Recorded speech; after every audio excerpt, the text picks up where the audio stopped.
everybody, and welcome back to another video here on Florida Coasters. Now, before I get started, I gained my 70th subscriber the other day. In fact, I've 71 now.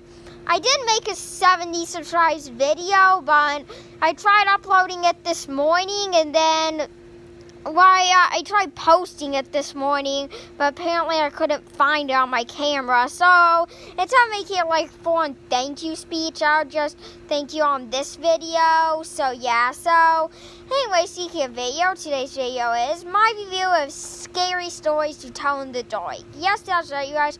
I got home from this movie about 20 minutes ago, let's say. And yeah, So I'm not going to do the good aspects and bad aspects of it, and so I'm just going to talk about it. So yeah, anyways, let's just get right into the video. Now, first off, I did have a really fun time with this, I've got to admit. I mean, I've got to admit, this movie was targeted for a 12 and 13 year old, for like 12 and 13 year olds, and I've got to admit, this was pretty strong for the target audience. They tried to make this a tween movie, not like a movie about tweens getting in trouble like Good Boys out right now, but I'm saying like just like, oh yeah, this fit. Review spoiler free, by the way, you guys. This is really targeted for young tweens and young teens, but I'm sure plenty of kids in that age group would not be allowed to watch Scary Stories to Tell in the Dark. And yeah, so the books of these were in elementary schools apparently, and it's not in my time, so I never really read them.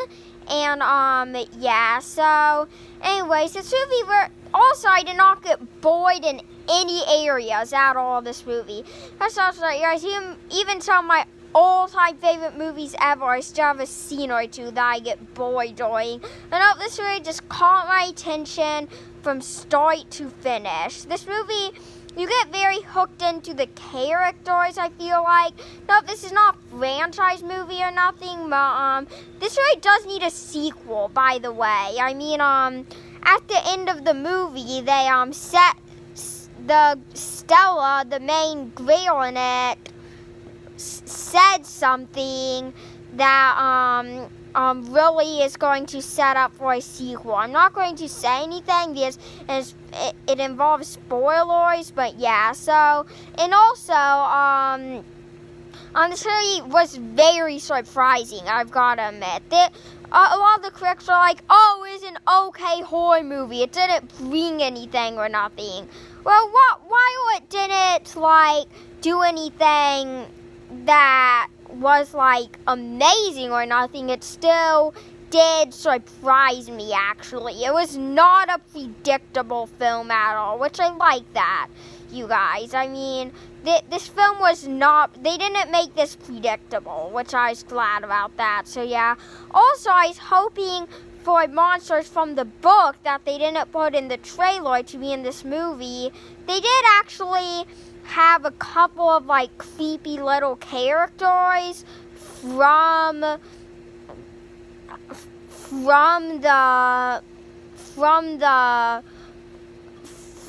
in the movie that weren't in the trailers, which I was glad about, but no like super like crazy and major monsters that were not in the trailers but are in the books. And yeah, so anyways, that's all I have to say about Scary Stories to Tell in the Dark, pretty much.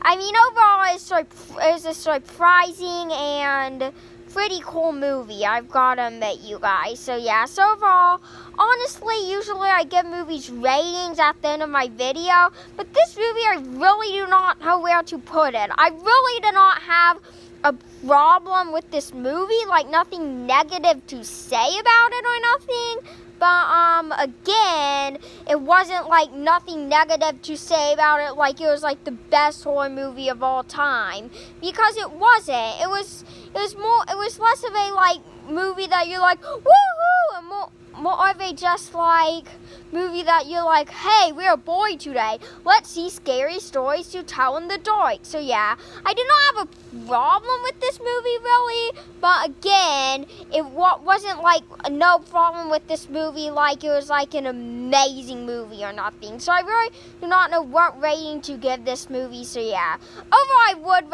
I would definitely recommend seeing this movie in the theater. It's a very entertaining time. You not be bored with this movie at all. That's what I like about this movie. The majority of just movies in general have a couple, have at least one scene where you're like, oh, this is boring, this isn't need to be in here.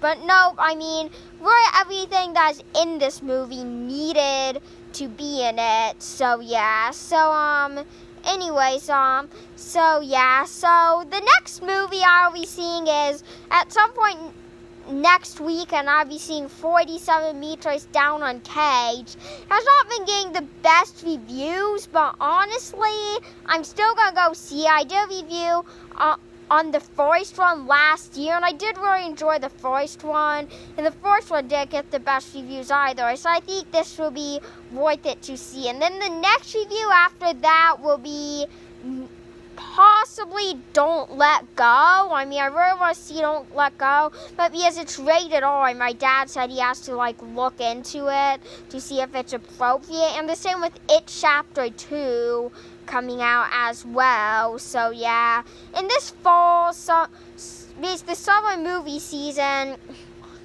I think I'll probably actually do a ranking of the summer movies I saw. Actually, I probably won't do that, no. My next ranking will just be, like, probably the overall big ranking of movies of 2019. So, yeah. So, and this fall, I'll definitely see Ad Astra.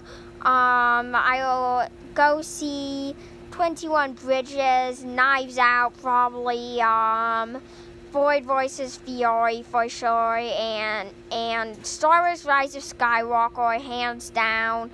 So yeah, you guys. So anyways, make sure to like, comment, and subscribe.